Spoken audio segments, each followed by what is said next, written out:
Rain stitched the river into broken glass the day we buried my sister, Lucy.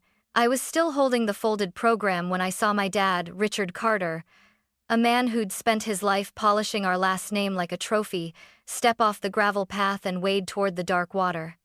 In his hands, a small wooden box, wrapped in white cloth like a secret. Mom, Diane, stood back, eyes hollow, lips pressed into a line that didn't belong to a mother anymore. Dad didn't look at me. He just set the box down and let the current take it. I froze. Then the wind shifted, and from inside the box came a sound thin, fragile, impossible. I ran. My shoes slid in the mud. My breath snapped in my throat. "Please, be empty," I whispered, dragging it from the reeds with shaking hands. The lid was nailed. I wedged my car key beneath the seam and pried. And when it opened, the world fell open with it. I'm Emily Carter. In our town of Ashford, people used to say the Carters didn't cry. We commissioned statements. We wrote checks. We hosted galas for causes that wouldn't stain our cuffs. My father built Carter and Finch, a logistics empire that made him the kind of man who could speak softly and still make a room listen. He taught me 3 rules. Protect the family, protect the name, and protect the silence that protects both. Lucy never fit in those rules. She was sunshine where our house was glass and angles, gold hair, watercolor eyes, and paint on her jeans no matter how many dry cleaners Mom recommended. When she brought Ethan Miller home, a mechanic with oil under his nails and a laugh that bent our stern dining room into something almost human, Dad's smile turned precision sharp. "Ambition?" he asked over roast beef and tension. "Joy," Lucy answered. "I'm choosing joy." "She means him," Dad said to me later in the kitchen, as if Lucy were a spreadsheet with a red flag. "Joy doesn't put roofs over heads." "It can," I said quietly. "If you let it." He didn't. He tightened the nets. Curfews, rules, surveillance wrapped in concern. Mom fluttered between them, straightening napkins, swallowing apologies that never made it to air. The day Lucy told me she was pregnant, she was shaking so hard I wrapped her in the throw blanket on my sofa and made hot cocoa like we were kids. "Ethan's looking for a second job," she said. "We'll manage, Em. The baby kicked yesterday." I swear it was like he said my name. I touched her belly and felt something like a miracle. And I knew, the way you know tornado weather, that this would break our house down to studs. It did. In whispers, in slammed doors, in Dad's voice calm, clinical explaining, options that made Lucy's face go gray. She ran. Then came the hospital call. Complications. Lucy gone. The funeral script arrived in my inbox 2 hours later. A press release with lilies. And after we said goodbye, Dad walked to the river with a box. I wrenched the lid free. Inside lay a newborn wrapped in white cotton, lips bluish, a soft whimper snagging the air like thread.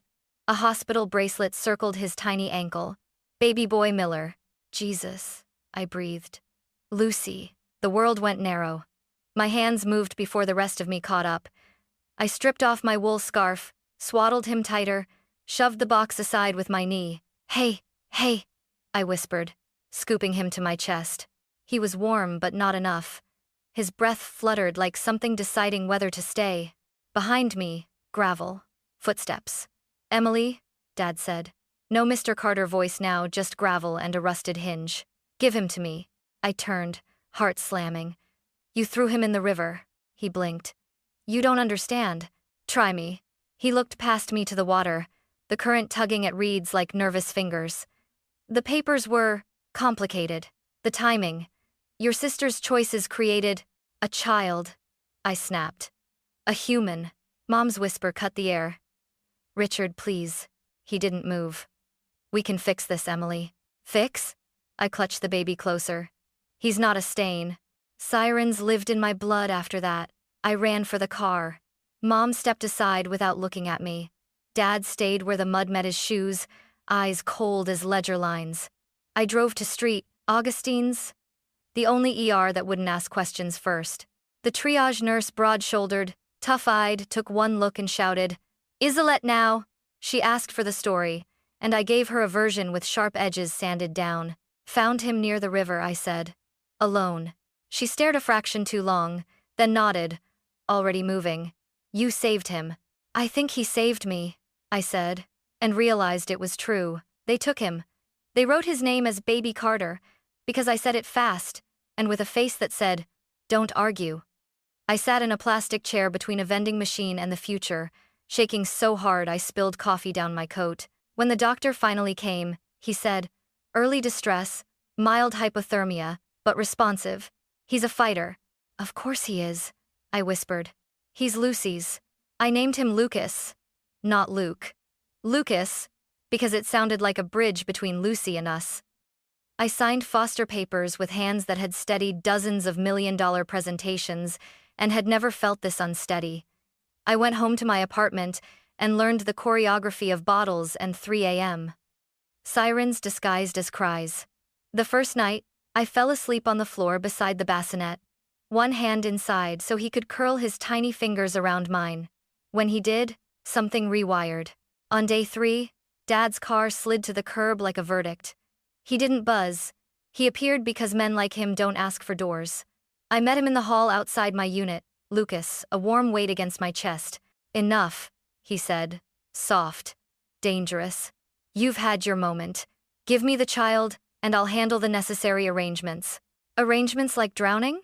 My voice didn't sound like mine. It sounded like steel flexing. His jaw flexed back. Like discretion. Like not turning your sister's mistake into a headline that eats our lives. Lucy wasn't a mistake. He stared at Lucas. Something flickered, maybe fear, maybe regret, maybe nothing I was willing to name. "Emily, you will regret this rebellion. I already regret every time I didn't stop you sooner." "Diane," he said without looking, because of course Mom was behind him, gray and flinching. "Tell her." Mom swallowed. Your father. He's scared." "So am I," I said, but not of the truth. Dad stepped forward, and I stepped back. And we did that silent waltz until my door hit my shoulder blades.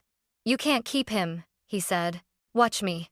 "And money," he said, like it was oxygen. "You'll need it. Lawyers, child protective services, the press. I have friends." I lied. "And spine." He studied me a long time, then said, very softly, "You are making yourself an enemy of this family." I looked down at Lucas. He yawned, unbothered by dynasties. "No," I said. "I'm making us into one." The door closed between us. The lock slid home. On the other side, my father stood very still. Then his footsteps retreated. It took me a full minute to realize I was crying without sound. You can love your family and still defend yourself from them. That became my thesis. I called Ethan. The call went to voicemail. The second call rang, and when he finally answered, I heard breath and a hollow room. "Emily?" "Ethan," I said. "You need to sit down." He didn't. He leaned against whatever hadn't been repossessed yet, and listened as I poured the river into the phone. He didn't speak for so long. I thought the call had dropped. Finally, a shattered whisper. "They killed my son." "No," I said quickly. "No. I pulled him out. He's alive. He's safe." Silence. Then a sound I will never forget, a sound, like someone swallowing a scream. "Where?" "Street Augustine's. He's perfect." A chair scraped. A door slammed. "I'm coming." He arrived 38 minutes later, winded, eyes raw. The nurse made him scrub in, then led him to the isolette. He put his palm on the plastic and crumpled, shoulders shaking. "Lucas," he breathed. "Hey, little man." He looked at me like I'd dragged a star out of the river. "Why?" he asked. One word, the whole trial. "Because Lucy would never forgive me if I didn't," I said. "And because I didn't know how to be her sister and let him go." We made a plan in the language of people who can't afford to lose. Petition for emergency guardianship. Document everything. Copy hospital records. Keep a log of calls, threats, gifts with strings, apologies that weren't. We built a file thick enough to stop a bullet, and thin enough to hide under my mattress. Dad sent flowers big enough to rob oxygen from the room. "Congratulations on your charity," the card said. It wasn't signed. Mom sent a text at 2:13 a.m. "I'm sorry. I'm so sorry." I stared at it until the letters blurred. At dawn, Lucas opened his eyes fully for the first time. They were the exact blue of Lucy's favorite paint. He blinked, like someone waking into a world on purpose. I put my finger in his palm. He squeezed. I said, "Good morning, my tiny rebellion," and felt the sunrise. The Carter courthouse sits like a marble threat at the end of Willow Street. On the day of the emergency hearing, the steps shone wet, the sky leaden. Dad didn't join us on the walk from the curb. He waited at the doors with a lawyer whose suit cost more than my car. Mom was a pale satellite, orbiting no one. Ethan squeezed my hand. "Whatever happens," he said, "we did the right thing." "Whatever happens?" I echoed, and we went in. Family courtrooms are small on purpose. The judge, Honorable Marion Decker, wore no nonsense like cologne. She read the file, tapped each page like a metronome, and finally looked up. "Miss Carter, Mr. Miller, Mr. Carter." "Your Honor," Dad's lawyer purred, "the Carters stand ready to assume full responsibility for this child's welfare. My client's daughter died under tragic circumstances, and in the immediate aftermath, mistaken decisions were made by distraught individuals." "Mistaken," Judge Decker repeated. Heat of grief. A sigh practiced. "My client deeply regrets." "Show me the regret," Judge Decker said. "Not the performance. Where is the mother of this child?" The air thinned. Ethan's jaw trembled, but he kept it still by will alone. "She's gone, Your Honor." "I see." The judge's eyes softened, then sharpened. "What I have is a newborn, a bereaved father of limited means, and a paternal aunt who has assumed temporary care. I also have allegations of abandonment." Dad's lawyer stood to object. The judge lifted a finger. "Sit. I'm speaking." She turned to me. "Miss Carter, do you have evidence of the child's endangerment?" "My statement," I said, voice steady because it had to be. "And a video." Dad's head snapped. "Video?" I nodded. "I have a dashcam that triggers when motion is detected near my parking space. My parents parked by the river path during the funeral procession. The dashcam caught them walking past, carrying a box. It didn't show the water, but it shows the box leaving and my father's hands empty on the return." Dad laughed, too loud. "A box could contain anything." "Then why?" I asked. "Was there a hospital bracelet on the baby's ankle with Lucy's name and Ethan's?" Silence landed like a gavel. The judge leaned forward. "Mr. Carter?" Dad didn't falter easily. He angled his body toward the bench and wore his best boardroom apology. "Your Honor, my daughter made choices that endangered this family. Her mother and I believed we were delivering the child to a safe haven. We panicked. We failed. But we can correct that now, within the family, where he'll have every resource." "Safe haven?" The judge's voice cooled.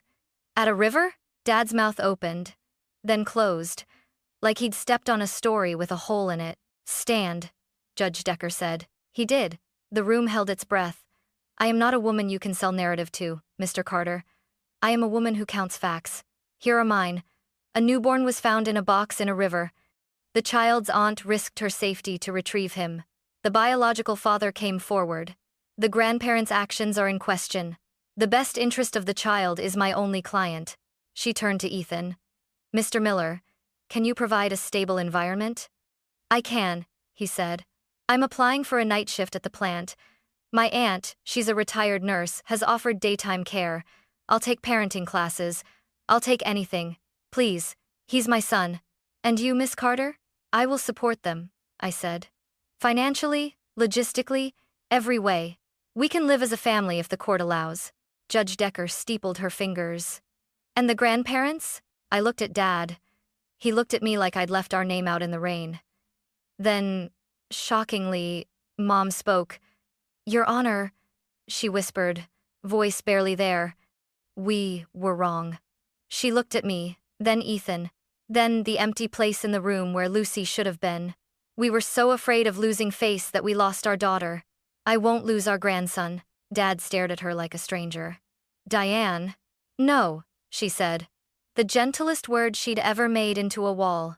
The judge nodded slowly. "Here is my ruling." The gavel's shadow fell before the wood did.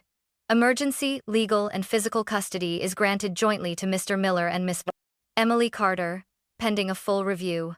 Supervised visitation to the grandparents, contingent on compliance with court-appointed counseling.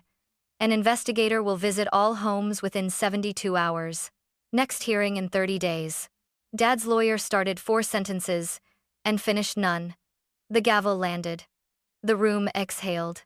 Ethan covered his face with both hands and made a sound like relief learning to walk. I sat very straight because if I moved I would come apart. Dad didn't look at me on his way out. Mom did. She mouthed, "Thank you." And then, almost silently, "I'm sorry." Outside, the sky broke open and rain fell bright and clean. We ran through it, laughing like idiots, like survivors, like maybe we'd finally chosen the right storm to stand in. 3 nights later, I went back to the river alone. I needed to see where the world had pivoted. The current murmured the way it had on the funeral day, as if it didn't keep secrets so much as grind them into sand. Dad was already there. He didn't turn when I stopped beside him. "You were always the troublesome one," he said, not unkindly. "I should have known it would be you." "It had to be someone," I said. "I just got there first." He breathed in, breathed out, ruined. I was raised by a man who thought reputation was God. I sacrificed everything to that altar. You think I don't wake up hearing Lucy's voice? Do you think I don't see that box when I close my eyes? I swallowed. Then why? Because power is a corridor with doors that lock behind you, he said. Every step you're more the man who takes the next step. Until one day you're at a river holding a box and you don't know how to be anyone else. The wind lifted my hair. A car crossed the bridge. In the hospital parking lot, Ethan was probably feeding Lucas, counting breaths as if they were pearls. "You can step back," I said. "You can always step back." "Can I?" he asked. "When your childhood taught you that stepping back is death." He finally looked at me. He looked smaller. "You humiliated me in that courtroom. I saved your grandson." I paused. "And maybe what's left of you." He laughed then, a broken thing. "You won, Emily." "No," I said. "Lucas did." We stood a while longer, listening to the water write and rewrite the same sentence. When I left, Dad didn't follow. The next morning, the counseling office called him 3 times. On the 4th, he answered.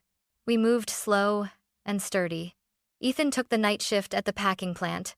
I took mornings with Lucas, relearned how to be a person fueled by 2-hour naps and the smell of baby shampoo. Mom came to our apartment with bags of groceries and apologies she couldn't form. She learned to swaddle with the focus of someone rewiring a satellite. On her second visit, she brought a canvas from Lucy's room unfinished, full of light. "He should grow up with her colors," she said, voice shaking. Dad showed up once, hands empty. He stood in the doorway like a man asking a house permission to be forgiven. Lucas was asleep in his bassinet. Dad stared at him a long time.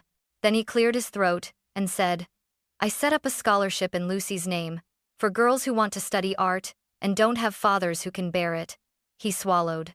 "If you'll let me, I'd like to set one up for boys with last names that don't open doors." Ethan nodded, jaw tight.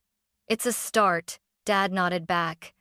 "I will do the rest of the steps without being asked." He left a check on the counter. I didn't touch it for 2 days. Then I put it in a separate account labeled, Rivers Change Course. I made him sign an agreement that the funds were irrevocable and public. He didn't argue once. On Sundays, we took Lucas to the park. He slept through the birds. He squinted at the sky like it was a problem to solve. Ethan told him stories about engines and promises. I told him stories about his mother, how she once painted the sunrise onto our bathroom mirror because the world needed more mornings. At night, when the apartment was quiet, I wrote. Not press releases, not statements. A letter to Lucy. It began. "We nearly lost him. We nearly lost us. But I think if you can believe it from wherever you are, we're learning how to breathe." On the first clear day of spring, we brought Lucas to the river. Ethan carried him, I carried flowers. Mom came too, quiet and fragile and stubborn. Dad arrived late, hands open. We stood where the reeds bow. I placed the flowers on the water. They spun, then drifted like something letting go. "Hi, Luce," I said, "because some stories you tell out loud. He's everything." Ethan kissed Lucas's head. "You'd be proud." Mom closed her eyes. Dad opened his and didn't look away. He stepped closer, just enough, and said, soft so the river wouldn't steal it, "I'm sorry, Lucy." Then to Lucas, "I will spend the rest of my life deserving the chance to know you." Lucas stretched, a tiny fist unfurling. The wind shifted. Somewhere, a dog barked like laughter. We stood together, not perfect, not clean, not healed, but healing. Families aren't marble. They're soft tissue. They scar, they knit. I looked at the water and remembered the box. I looked at my son-nephew and saw a boy who would never be put in one. And when we left, the river kept moving, as it always does, but I swear it sounded like it was singing.